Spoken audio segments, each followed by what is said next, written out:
Olá, sétimo ano!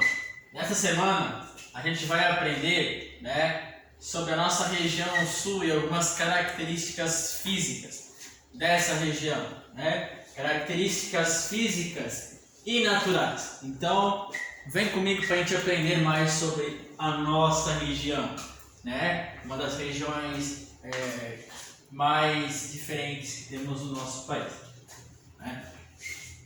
Enquanto as demais regiões do país apresentam variações do clima tropical, então de climas quentes e úmidos, no sul predomina o clima subtropical. Então, na região sul a gente não tem um clima tropical, tem o clima subtropical e a gente já se localiza na região temperada do continente, do planeta.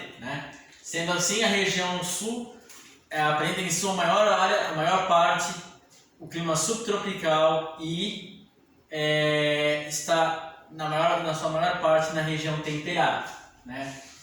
Nesta região, as chuvas são regulares e abundantes. Então, chove bem durante o ano inteiro.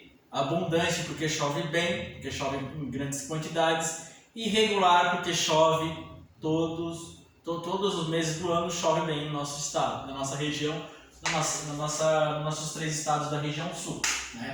Com precipitações médias entre 1.250 milímetros e 2.000 milímetros anuais. Então, uma grande quantidade de chuva, uma quantidade de chuva característica de regiões úmidas. Por isso que na nossa região, principalmente aqui em Manaus, a gente vê uma grande quantidade de vegetação, de árvores, por causa da grande umidade que temos aqui na nossa região.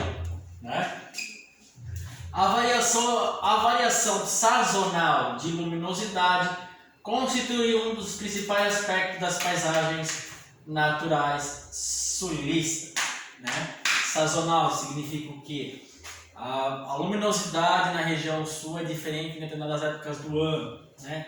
Além disso, durante o ano há expressiva diferença entre as temperaturas mais baixas, as temperaturas mais frias, e as temperaturas mais elevadas, as temperaturas mais quentes. A gente chama isso daqui de amplitude térmica, a diferença entre o calor e o frio. Amplitude térmica, a gente tem uma grande diferença entre as temperaturas mais quentes e as temperaturas mais frias. Na nossa região ocorrem as geadas no inverno, e nas regiões mais altas, os planaltos mais altos, a ocorrência de neve de forma eventual em determinadas épocas do ano, geralmente no inverno, nos meses de julho, agosto e em determinadas épocas nos meses de setembro, dependendo da atuação das massas de ar frias e secas de origem polar, que se originam na região da Patagônia. O relevo do sul é caracterizado pela presença de serras, chapadões ondulados, que compõem os planaltos e chapadas da bacia do Paraná. Então a gente tem aqui o Vale do Itajaí, uma região de vale, uma região de desnível, de geografia acidentada, cheia de morros. Nós temos serras, por exemplo, aquela serra que a gente pega para subir para Curitiba. Nós temos a Serra do Rio do Rastro, e inúmeras outras serras. As regiões do Planalto Norte, as regiões do Planalto das regiões ali de São Joaquim, de Lages, regiões planalto, as regiões do Planalto Oeste, planícies em Santa Catarina a gente só vai ter nas regiões litorâneas, que são planícies bem pequenas. Então, no geral, o relevo catarinense é composto de serras e chapadões que compõem o relevo planáltico. Então vamos lá, vamos continuar aqui. Então isso é o que caracteriza a região sul, no relevo.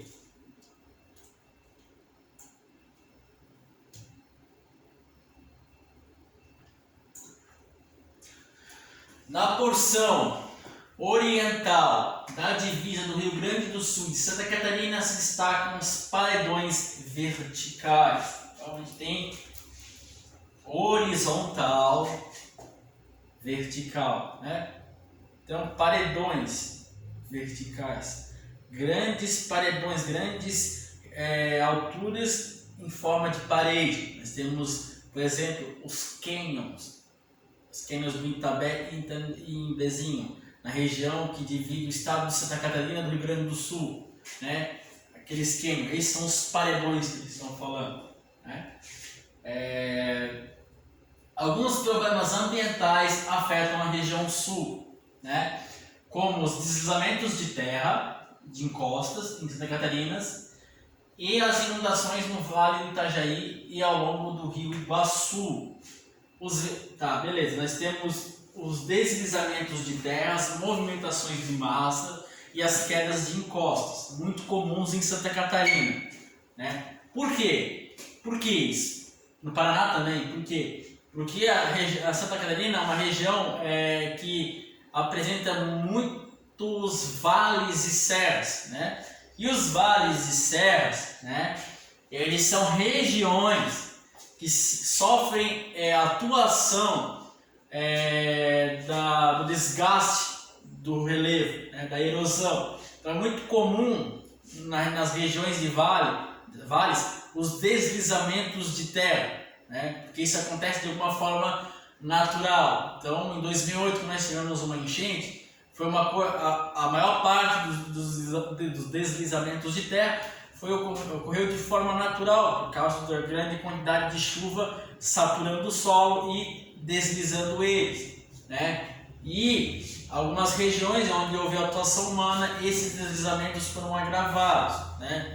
Então, é muito comum a movimentação de massas rochosas no estado de Santa Catarina por causa de algumas regiões do nosso estado que apresentam o que? Geografia acidentada, né? Geografia com irregularidade, né? Favorecendo assim os processos erosivos de desgaste do solo. Por exemplo, nas regiões montanhosas nós temos os processos de dobramento, né? Dobramentos modernos, então formação, fatores endógenos, formadores do relevo. Nas regiões como os planaltos, nós temos os fatores erosivos e desgastantes do solo, que vai acontecer na forma da erosão pluvial, né, que é quando a água das chuvas desgasta o solo, e a erosão fluvial, quando a água dos rios desgasta o solo, né? E nas regiões de planície, a gente tem o acúmulo de sedimentos originando-se de rios e mares e lagos, né? Bacias sedimentares. Então, a região de Santa Catarina é conhecida pelo desgaste do solo, relevo desgastado já pelos processos erosivos, né?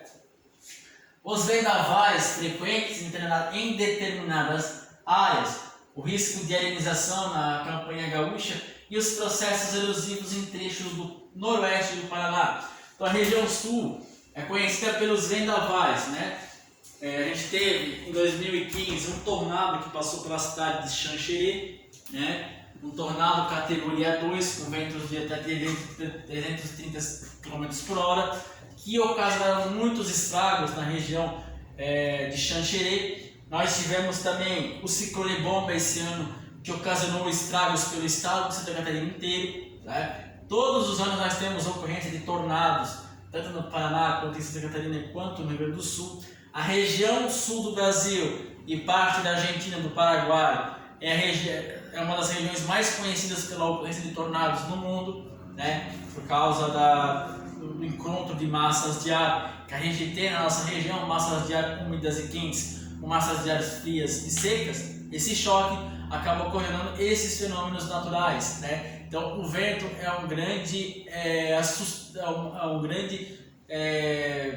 utilizado meio pela natureza para assustar a nossa população de alguma maneira, né? As elevações planálticas da região sul também abrigam um tipo de vegetação bastante específico, a mata dos pinhais. O que é específico? Característico da região, né? Ou mata de araucárias, né? Que em geral se desenvolvem em áreas onde predomina o clima subtropical, então porque é específico, vai se desenvolver em regiões com esse tipo de clima, né? Com verões quentes e invernos frios. Então, ela vai precisar, para se desenvolver, ela vai precisar de uma característica específica. Qual é essa característica? Verões quentes e invernos frios. Invernos frios, friamente rigorosos, né? As araucárias tiveram sua área de abrangência bastante reduzida pela ação humana, restando de sua formação nativa apenas trechos pequenos e isolados. Então foram vegetações intensamente devastadas pelo avanço humano, né? O ser humano avançou e foi devastando essas vegetações, né?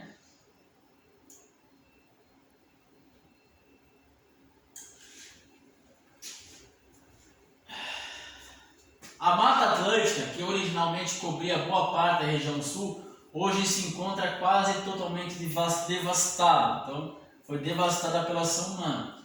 A expansão agrícola e a urbanização foram os fatores responsáveis pela devastação da cobertura vegetal no sul. Então, à medida que as cidades foram crescendo e as atividades agrícolas foram se expandindo, a região sul foi devastando a Mata Atlântica, né? Se por um lado a ocupação da região em pequenas unidades fundiárias foi um fator positivo para a economia da região, por outro acabou reduzindo drasticamente a vegetação nativa. Então, a ocupação da região em pequenas unidades fundiárias, em pequenas unidades de pequenas fazendas, né, foi positivo para a economia, né?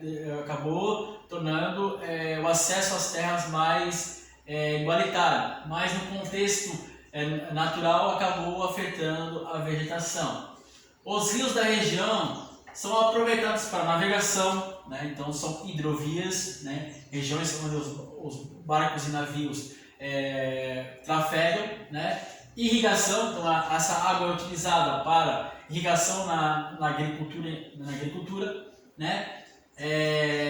Irrigação de áreas agrícolas, abastecimento urbano, né? Para o consumo de água, e geração de energia através dos rios de planalto, rios de quedas. Então, é uma região com grande potencial para a geração de energia hidrelétrica, né? Destacam-se entre eles o Jacuí, no Uruguai, no Rio Grande do Sul, o Itajaí, que passa para a nossa cidade, em Santa Catarina, e o Paraná e o Iguaçu, no Paraná. O Iguaçu, aquela região ali das cataratas do Iguaçu.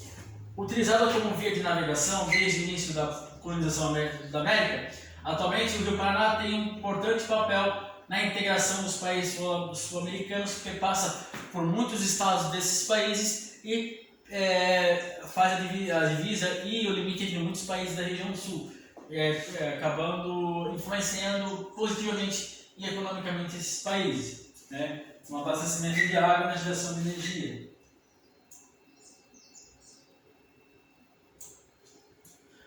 Utilizado como via de navegação desde o início da colonização, há uma expressiva movimentação comercial entre os estados da região sul e os países vizinhos. Então, os estados da região sul comercializam produtos com os países vizinhos, Argentina, Paraguai, Uruguai e demais países, né? Especialmente Argentina, Uruguai e Paraguai, fundadores do Mercosul com o Brasil, que tende a aumentar com os investimentos em hidrovias e rodovias, ligando portos e áreas de produção agropecuária. Então, dentro do contexto a gente fala estrutural, né, houve um grande investimento na região do Rio Paraná, na região sul, né, esse rio de grande importância para nossa região. Então, sétimo ano, muito obrigado por ter me acompanhado até aqui e até a próxima semana. Valeu!